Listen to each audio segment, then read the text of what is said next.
ರಾಜ್ಯದಲ್ಲಿ bike taxi ನಿಷೇಧ ಆಗಿರುವಂತಹ ಬೆನ್ನಲ್ಲೇ ಕೇಂದ್ರ ಸರ್ಕಾರ ಒಂದು ಹೊಸ ಮಾರ್ಗಸೂಚಿಯನ್ನು ಪ್ರಕಟ ಮಾಡಿದೆ. ಸರ್ಕಾರ ಅನುಮತಿ ಕೊಟ್ಟರೆ ಅಗ್ರಿಗೇಟ್ ಕಂಪನಿಗಳಿಗೆ ಬೈಕ್ ಟ್ಯಾಕ್ಸಿಗೆ ಅನುಮತಿ ಕೊಡಬಹುದು ಅಂತ ಈಗಾಗಲೇ ಮಾರ್ಗಸೂಚಿ ಕೂಡ ಪ್ರಕಟವನ್ನು ಮಾಡಿದೆ. ಹಾಗಾದರೆ ರಾಜ್ಯದಲ್ಲಿ ಬೈಕ್ ಟ್ಯಾಕ್ಸಿ ಮತ್ತೆ ಆರಂಭ ಆಗುತ್ತಾ ಅನ್ನೋ ಪ್ರಶ್ನೆ ಕೂಡ ಎದ್ದಿದೆ. ಈ ಬಗ್ಗೆ ಮಾತನಾಡೋಕೆ ನಮ್ಮ ಜೊತೆ ಹೈಕೋರ್ಟ್ ವಕೀಲರು, ಅದರಲ್ಲೂ ಕೂಡ ಬೈಕ್ ಟ್ಯಾಕ್ಸಿ ನಿಷೇಧ ವಿಚಾರವಾಗಿ ಕಾನೂನಾತ್ಮಕ ಹೋರಾಟವನ್ನು ಮಾಡ್ತಿರುವಂತಹ ಹೈಕೋರ್ಟ್ ವಕೀಲರಾಗಿರುವಂತಹ ನಟರಾಜ್ ಶರ್ಮಾ ಇದ್ದಾರೆ. ಅವ್ರನ್ನ ಮಾತನಾಡ್ಸ್ಕೊಂಡು ಹೋಗೋಣ. ಸರ್, ಈಗ ಕೇಂದ್ರ ಸರ್ಕಾರದ ಈ ಮಾರ್ಗಸೂಚಿಯ ಬೆನ್ನಲ್ಲೇ ರಾಜ್ಯದಲ್ಲಿ ಮತ್ತೆ ಬೈಕ್ ಟ್ಯಾಕ್ಸಿ ಆರಂಭ ಆಗುತ್ತಾ ಅನ್ನೋ ಪ್ರಶ್ನೆ ಕೂಡ ಎದ್ದಿದೆ. ಏನಂತೀರಿ ಸರ್?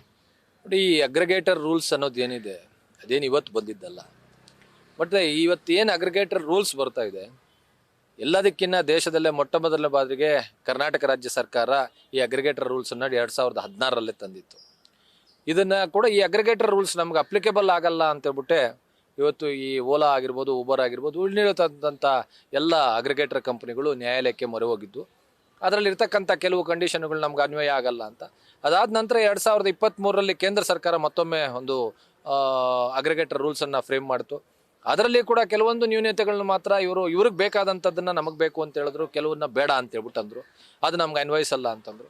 ಎಲ್ಲೋ ಒಂದು ರೀತಿಯಲ್ಲಿ ಅಗ್ರಿಗೇಟರ್ ಕಂಪನಿಗಳಿಗೆ ತಾವು ಅಗ್ರಿಗೇಟರೇ ಅಲ್ಲ ಅನ್ನೋಂಥ ಬಿಂಬಿಸುವಂಥ ಒಂದು ಕೆಲಸವನ್ನು ಇವತ್ತು ಮಾಡ್ತಾ ಇದ್ದಾರೆ. ಕೆಲವೊಂದು ಕಡೆ ಅವ್ರಿಗೆ ಬೇಕಾದಾಗ ನಾವು ಅಗ್ರಿಗೇಟ್ ಮಾಡ್ತಾ ಇದ್ದೀವಿ ಎಲ್ಲ ಇವ್ರನ್ನು ಚಾಲಕರನ್ನ ಅನ್ನೋಂಥ ಒಂದು ಇದು ಕೂಡ ತೆಗೆದುಕೊಂಡಿದೆ. ಫಸ್ಟು ಅವರು ನಿರ್ಧಾರ ತಗೋಬೇಕು, ಅವ್ರು ಅಗ್ರಿಗೇಟರ್ಸಾ ಅಲ್ವಾ ಅನ್ನೋಂಥದ್ದು. ಅಗ್ರಿಗೇಟರ್ ಅಂದರೆ ನ್ಯಾಯಾಲಯದ ಮುಂದೆ ಅವ್ರು ಬಂದು ಹೇಳಬೇಕು ನಾನು ಅಗ್ರಿಗೇಟರು ಅಂತ. ಇಲ್ಲ ಅವ್ರು ಇಂಟರ್ಮೀಡಿಯೇಟ್ರಿ ಅಂತ ಹೇಳ್ಕೊಂತಾರೆ, ಇಂಟರ್ಮೀಡಿಯೇಟ್ರಿನ ಅದನ್ನಾದರೂ ಇಂಟರ್ಮೀಡಿಯೇಟ್ರಿ ಅಂತ ಹೇಳಬೇಕು. ನಾವು ಆಪ್ ಪಡೆಯೋದು ಟೆಕ್ನಾಲಜಿ ಸಪೋರ್ಟರ್ಸ್ ಅಂತ ಹೇಳ್ತಾರೆ, ಅದಾ ಅಂತ ಯಾವುದಾದ್ರೂ ಒಂದು ಕ್ಲಿಯರ್ ಆಗಿ ಅವರು ನ್ಯಾಯಾಲಯದ ಮುಂದೆ ಹೇಳಬೇಕು. ಅದು ಬಿಟ್ಬಿಟ್ಟು ಅವ್ರಿಗೆ ಬೇಕಾದಾಗ ಅವರೊಂದು ಹೇಳ್ಕೊಂಬರ್ದೆ. ಇವತ್ತು ಕೊಟ್ಟಿರ್ತಕ್ಕಂಥ ಒಂದು ಕೇಂದ್ರ ಸರ್ಕಾರದ ಇದು ಕೂಡ ಅಷ್ಟೇ ಭಾಳ ವೇಗ ಆಗಿದೆ.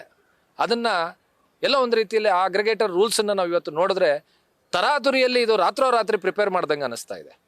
ಯಾಕೆ ಅಂತಂದರೆ ಅದರಲ್ಲಿ ಕೆಲವೊಂದು ರೂಲ್ಸು ಹಳೆವನ್ನು ತೆಗೆದುಕೊಂಡಿದ್ದಾರೆ, ಕಂಟಿನ್ಯೂ ಮಾಡಿದ್ದಾರೆ. ಬಟ್ ಅದರಲ್ಲೇ ಕೆಲವೊಂದು ರೂಲ್ಸ್ಗಳನ್ನು ಏನು ಮಾಡಿದ್ದಾರೆ ಅಂತಂದರೆ ಬೇಕಾದಾಗೆ ಅವ್ರಿಗೆ ಇಷ್ಟ ಬಂದಂಗೆ ಬೇಕಾದ ರೀತಿಯಲ್ಲಿ ಅವ್ರು ಮಾಡ್ಕೊಂಡಿದ್ದಾರೆ.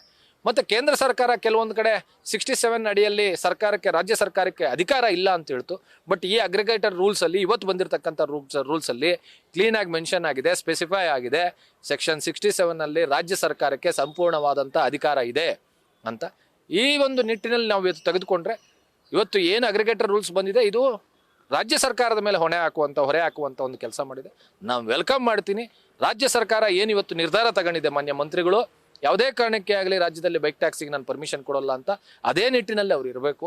ಮತ್ತು ನಾವು ಕೂಡ ಏನು ಇವತ್ತು ಆಟೋ ಮತ್ತು ಟ್ಯಾಕ್ಸಿ ಚಾಲಕರ ಸಂಘಟನೆಗಳ ಪರವಾಗಿ ಕೂಡ ನಾವು ಇವತ್ತೇನು ವಾದವನ್ನು ನಾವು ಮಾಡಿಸ್ತಾ ಇದ್ದೀವಿ ನ್ಯಾಯಾಲಯದಲ್ಲಿ, ನಮ್ಮ ನಿಲುವು ಕೂಡ ಅದೇ ಆಗಿದೆ. ರಾಜ್ಯದಲ್ಲಿ ಈ ಬೈಕ್ ಟ್ಯಾಕ್ಸಿಗಳ ಸೇವೆ ಅಗತ್ಯವಿಲ್ಲ. ಅಂದರೆ ಸರ್, ಈಗ ಅದರಲ್ಲಿ ಅಂದರೆ ಕೇಂದ್ರ ಸರ್ಕಾರ ಮಾರ್ಗಸೂಚಿ ನೋಡಿದರೆ ಒಂದು ಪರಿಸರಕ್ಕೆ ಮಾಲಿನ್ಯ ಕಡಿಮೆ ಆಗುತ್ತೆ, ಮತ್ತು ಕಡಿಮೆ ದರದಲ್ಲಿ ಪ್ರಯಾಣಿಕರಿಗೆ ಅನುಕೂಲ ಆಗುತ್ತೆ ಅನ್ನೋ ಅಭಿಪ್ರಾಯವನ್ನು ಪಟ್ಟಿದೆ ಸರ್. ಈ ಒಂದು ಮ್ಯಾಟರ್ ಮುಂದಿನ ಹಂತದಲ್ಲಿ ಯಾವ ರೀತಿಯಾಗಿ ಈ ಒಂದು ವಿಚಾರಣೆಗೆ ಸಂಬಂಧಪಟ್ಟ ಹಾಗೆ ಯಾವ ರೀತಿ ಪರಿಣಾಮ ಬೀರಬಹುದು? ಇವತ್ತು ರಾಜ್ಯದಲ್ಲಿ ಫುಲ್ ಬೆಂಗಳೂರು ನಗರದಲ್ಲಿ 3 ಲಕ್ಷ ಆಟೋಗಳಿದೆ. ಇದನ್ನೇ ಜಸ್ಟ್ ನೀವು ಬೈಕ್ ಟ್ಯಾಕ್ಸಿಗಳ ರಸ್ತೆಗಳು ಬಂದರೆ ಏನಾಗ್ಬೋದು ಅಂತ ಹೇಳ್ಬಿಟ್ಟು ಯೋಚನೆ ಮಾಡಿ. ಆಟೋಗಳು ಹೆಚ್ಚಿನ ಪೊಲ್ಯೂಷನ್ನ ಕ್ರಿಯೇಟ್ ಮಾಡುತ್ತಾ, ಅಥವಾ ಬೈಕ್ ಟ್ಯಾಕ್ಸಿಗಳು 16 ಲಕ್ಷಗಳು ಬೈಕ್ ಟ್ಯಾಕ್ಸಿಗಳು ರಸ್ತೆಗೆ ಬಂದರೆ ಪೊಲ್ಯೂಷನ್ ಹೆಚ್ಚಾಗುತ್ತಾ?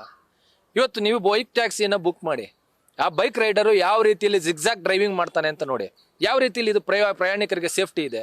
ಹಿಂದ್ಗಡೆ ಕುಳಿತುಕೊಳ್ಳೋ ಅಂಥ ವ್ಯಕ್ತಿಗೆ ಇವತ್ತು ಕೇಂದ್ರ ಸರ್ಕಾರ ಈ ರೀತಿಯಾದಂಥ ಎಲ್ಲ ಇದು ಬಂದಿದೆ. ಹಿಂದೆ ಕೂತ್ಕೊಳ್ಳೋಂಥ ಪ್ಲೇನೇರ್ಗೆ ಯಾವ ರೀತಿಯಾದಂಥ ಸೇಫ್ಟಿ ಬೇಕೋ ಆ ಸೇಫ್ಟಿಯನ್ನು ಈ ಅಗ್ರಿಗೇಟರ್ಸ್ ಫಾಲೋ ಮಾಡ್ತಾ ಇದ್ದಾರಾ? ಹಿಂದೆ ಇರ್ತಕ್ಕಂಥ ರೆಗ್ಯುಲೇಟರಿ ಬಗ್ಗೆ ನಾನು ಹೇಳ್ತಾ ಇದ್ದೀನಿ, ಅಗ್ರಿಗೇಟರ್ ರೂಲ್ಸ್ ಬಗ್ಗೆ ಹೇಳ್ತಾ ಇದ್ದೀನಿ. ಇವರಿಗೆ ಕಾನೂನು ಬೇಕಾಗಿಲ್ಲ. ಈ ಕಾರ್ಪೊರೇಟ್ ಕಂಪನಿಗಳಿಗೆ ಬರೀ ದುಡ್ಡು ಮಾಡೋದೊಂದೇ ಕೆಲಸ.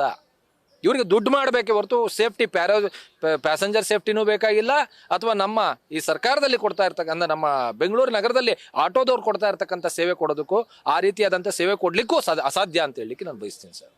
ಇವಿಷ್ಟು ಹೈಕೋರ್ಟ್ ವಕೀಲರಾಗಿರುವಂತಹ ನಟರಾಜ್ ಶರ್ಮಾ ಮಾತು. ಕ್ಯಾಮರಾ ಪರ್ಸನ್ ಪ್ರಶಾಂತ್ ಜೊತೆ ಸತ್ತಾ, ನ್ಯೂಸ್ ಫಸ್ಟ್, ಬೆಂಗಳೂರು.